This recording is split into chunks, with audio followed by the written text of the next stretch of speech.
ভেলোরে এসে বিকালবেলা কি করে টাইম পাস করব তা বুঝতে পারছিলাম না। তখনই একদিন হঠাৎ করে খোঁজ পেয়ে গেলাম এই মস্ত বড় একটা গার্ডেনের।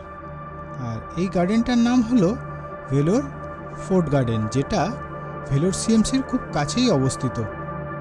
বিকেলবেলা পড়তি রোদ যাতে না গায়ে লাগে সেই জন্য এই মাঠে পেয়ে যাবেন বড় বড় গাছের ছাওয়া, আর আপনি বসতে পারবেন সবুজ চাদরে মোড়া ঘাসের ওপর। আর এই মাঠেরই একপাশে রয়েছে ভেলোর ফোর্ট, যেটা জলাশয় দ্বারা পরিবেষ্টিত রয়েছে।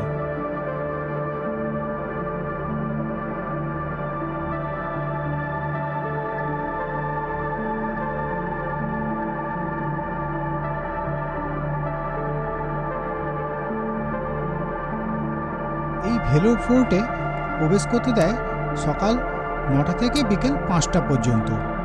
এই টাইমের মধ্যে আসতে পারলে আপনি এই ফোর্টটিও ঘুরে দেখতে পারবেন।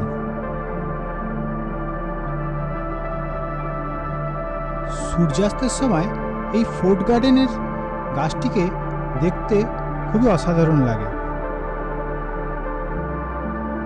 আর ভেলোর ফোর্ট গার্ডেনের পাশ থেকেই চলে গেছে একটি ভেলোরের ব্যস্ততম সড়ক, আর তার ঠিক পিছনেই রয়েছে ভেলোর পাহাড়, যেটা ভেলোর সিএমসি থেকে দেখা যায়।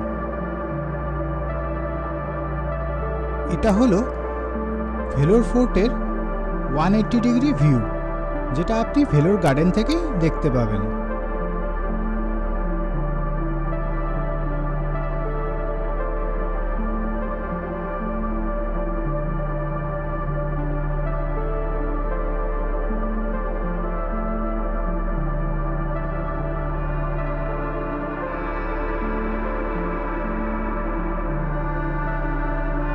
নেমে এলো গধূলি বেলা, কারণ আকাশ হয়ে উঠেছে লাল, আর এইবারে হলো পাখিদের ঘরে ফেরার পালা। তো ফ্রেন্ডস, আমি আমার ভিডিওটা এখানেই শেষ করছি। দেখা হবে অন্য কোনো ভিডিওর সাথে। আমার চ্যানেলটি সাবস্ক্রাইব করতে ভুলবেন না। Explore with Ayan.